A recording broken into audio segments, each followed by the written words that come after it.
सभी को नमस्कार। मैं डॉक्टर हिमांशु ओझा।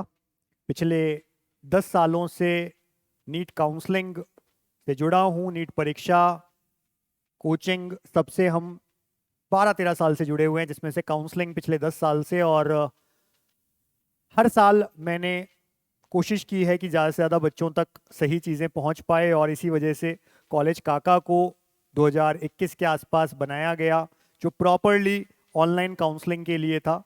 और कई सारे मुद्दे भी हमने इस समय बीच बीच में उठाए, जो माने भी गए, कई सारे नहीं भी माने गए। और आज मुझे ऐसा लगता है कि एक और इम्पॉर्टेंट मुद्दा है जिस पर बात करने की ज़रूरत है, जिससे आने वाले समय में अगर ये बदलाव होता है तो बहुत सारे बच्चों को फ़ायदा होगा। बात करते हैं नीट की। जब रिजल्ट आया तो बहुत सारे बच्चे जो कि जानते थे कि उनके रैंक जो है वो कट ऑफ से बाहर जा रही है, उन्हें गवर्नमेंट कॉलेज नहीं मिलेगा, यहाँ तक भी सही था।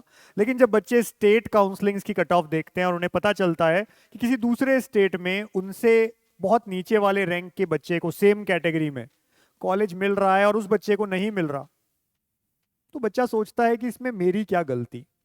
बच्चे की गलती नहीं है, वो जिस स्टेट में पैदा हुआ, जिस स्टेट में पढ़ा, वहां की कट ऑफ हाई जाती है। एक और स्टेट भारत का ही है, नीट पेपर सेम हुआ है, सेम तरह का सब कुछ था, सिलेबस सेम है, सब कुछ सेम है, उसके बावजूद उस स्टेट से पढ़ रहे बच्चे का कम रैंक पर सिलेक्शन हो गया, उस बच्चे का नहीं हुआ। ये बात थोड़ी सी ऐसे बच्चों को चुभती है जिन्होंने मेहनत अच्छी की, जिनके ज्यादा नंबर आए, ज्यादा अच्छा रैंक आया है। और ये बात हम भी रखना चाहते हैं।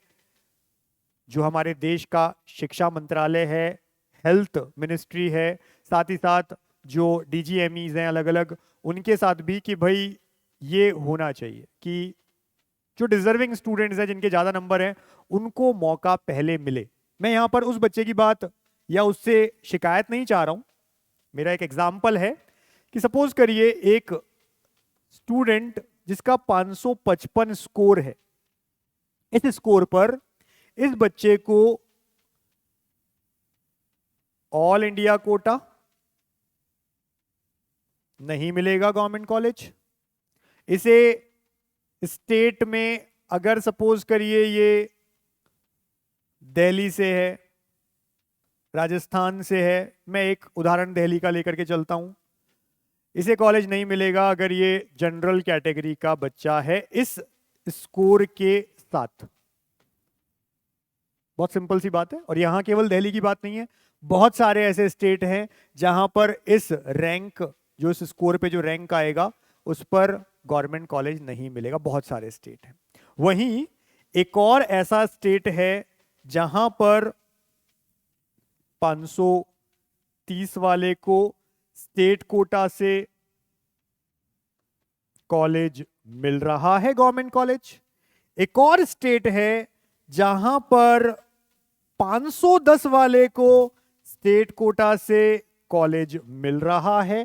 एक और स्टेट है जहां पर 480 वाले को भी गवर्नमेंट कॉलेज मिल रहा है स्टेट कोटा से। इवन और नीचे 460 वाले भी ऐसे स्टेट हैं। अब आप सोच सकते हैं, सेम परीक्षा, तैयारी सेम करी है, सिलेबस सेम है, इस बच्चे ने ज्यादा मेहनत करी इसलिए इसके ज्यादा नंबर आ रहे हैं। ये तो मैंने कुछ स्टेट्स की बात की है, बिना स्टेट का नाम लिए क्यों बोल रहा हूं, क्योंकि मैं नहीं चाहता कि किसी बच्चे को बुरा लगे कि भाई मेरे स्टेट में, उसे पता है कि भाई मेरे स्टेट में ये कट ऑफ जाती है, मेरे में ये जाती है, मेरे में ये। और इवन ऐसा भी स्टेट है जहां पर इस पर भी गवर्नमेंट कॉलेज मिल रहा है। ठीक है, ऐसा है। अब बात ये आती है कि ये जो बच्चे हैं, जब सब कुछ सेम है तो ये डिस्क्रिमिनेशन क्यों।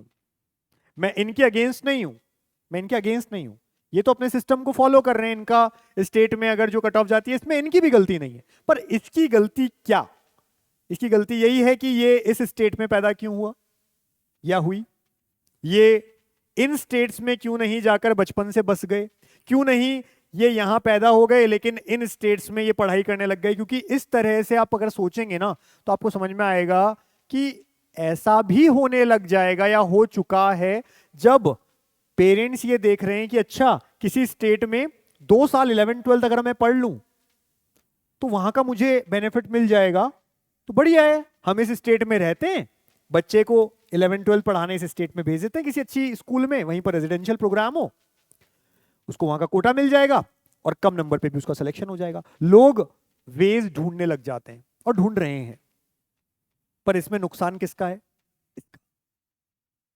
क्योंकि ये बच्चा अच्छा स्कोर ला करके भी गवर्नमेंट कॉलेज में नहीं पहुंच पाया, अब ये प्राइवेट और डीम ढूंढ रहा है। अच्छा, यहां पर भी एक चीज है, इसके स्टेट में कोई सेमी गवर्नमेंट कॉलेज भी नहीं है, जबकि हो सकता है इनमें नहीं, पर इस वाले स्टेट में सेमी गवर्नमेंट सीट्स भी हो, इसमें सेमी गवर्नमेंट सीट भी हो, कम फीस पर भी प्राइवेट कॉलेज में एडमिशन हो रहा हो, तो यहां वाले बच्चे को फायदा है। और मैं चाहता हूं, यहां मुझे दिक्कत नहीं है, मैं चाहता हूं ऐसा होना चाहिए, हर स्टेट में इस तरह की सीटें प्राइवेट कॉलेजेस में होनी चाहिए, रेगुलेशन होना चाहिए फीस का।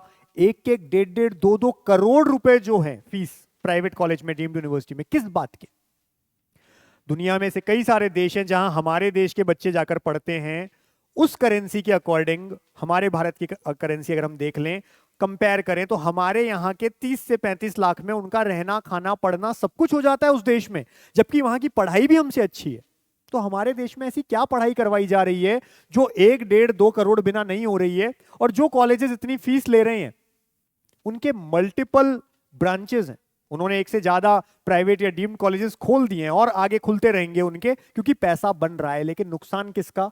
इस बच्चे का। ना गवर्नमेंट मिल पाया, सेमी गवर्नमेंट स्टेट में है नहीं, प्राइवेट कॉलेज में कम फीस के ऑप्शन नहीं है, अब ये क्या करेगा? ये जाएगा किसी डीम्ड या प्राइवेट में, जैसे तैसे पैसा जोड़ेंगे घर वाले, करवाएंगे एमबीबीएस, अगर उसका एमबीबीएस ही ख्वाब है और बच्चे ने तो मेहनत की ही है। एक बारी 200 नंबर वाला हो, 300 नंबर वाला हो, तो पेरेंट्स बोल दे भाई तूने मेहनत नहीं की, हम नहीं करवाएंगे तेरा, अच्छी बात है। लेकिन इस बच्चे की तो मेहनत भी है, पेरेंट्स को झुकना पड़ेगा, पैसा लगाना पड़ेगा।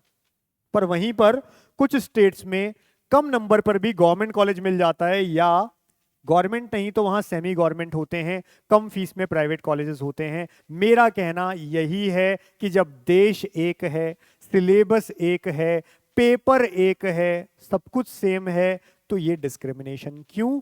इसकी क्या गलती है? इस पर विचार किया जाए, देश में इस पर बात हो। एटलीस्ट बात जब शुरू होती है, कोई मुद्दा होता है, बात होती है और वो जेन्युइन मुद्दा होता है, तो चीजें आगे भी पहुंचती हैं। हमने इसी साल देखा है कि हमने एक वीडियो बनाया था, उसके शॉर्ट्स भी बनाए थे कि कैसे इन्विजिलेटर परेशान करते हैं, वो किस तरह से स्प्रेड हुआ। ऑनलाइन का जमाना है, अच्छी बात है, स्प्रेड हुआ, और स्प्रेड हुआ तो फायदा मिला। खुद ने दिया, उन्होंने, एनटीए ने लिखा कि इन्विजिलेटर्स परेशान करते हैं या टाइम लगाते हैं, इस चीज को उन्होंने लिया और बाद में 15 मिनट भी दिए। हालांकि बच्चों ने इस तरह से भी लिया कि 15 मिनट ज्यादा दे रहे हैं तो पेपर टफ बनाएंगे, जो टफ थोड़ा सा रहा भी पेपर, लेकिन स्टिल अगर आप देखेंगे कट ऑफ, तो लास्ट ईयर से तो कट ऑफ कहां 525 थी, कहां 560 पहुंच गई, क्योंकि बच्चे भी प्रिपेयर होते हैं टफ के लिए, वो उस तरह की तैयारी करते हैं। वो एक अलग मुद्दा है, हम उस मुद्दे में नहीं जा रहे हैं। हम ये कह रहे हैं कि अगर बात होगी मुद्दे पर, सब लोग उस पर कुछ अपना अपना एफर्ट लगाएंगे, तो हो सकता है इस तरह से हम सफल हो पाए एक दिन।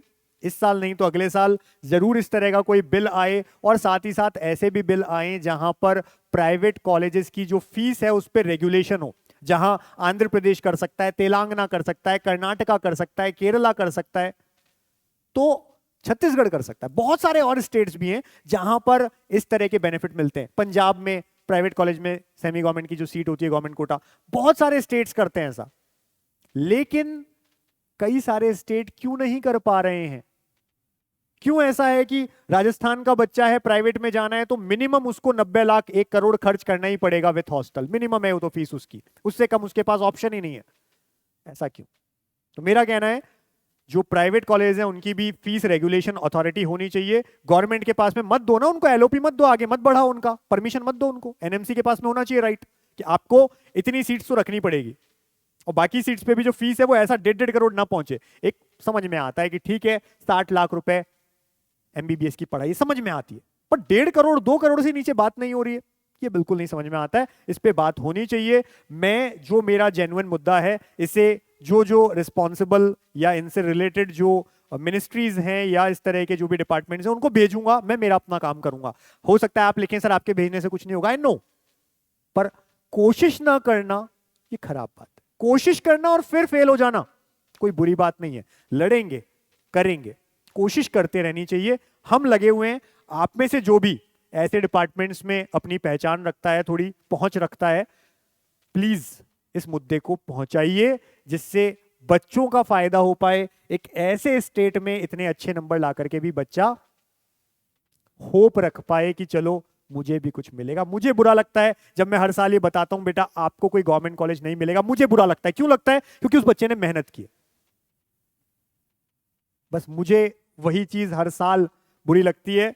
कई बार कोशिश की किसी ना किसी वे में, इस बार मैं आपके सामने आके ये बोल रहा हूं क्योंकि देखा नहीं जाता है जब ये बच्चे मेहनत कर रहे हैं, 2-2 3-3 साल लगा देते हैं, इनके पास ऑप्शन नहीं है। वहीं कुछ स्टेट्स में है ऑप्शन, इनके साथ मुझे कोई बैर नहीं है, मुझे इसका फायदा भी चाहिए, मुझे इसको रोते हुए नहीं देखना है। Thank you all.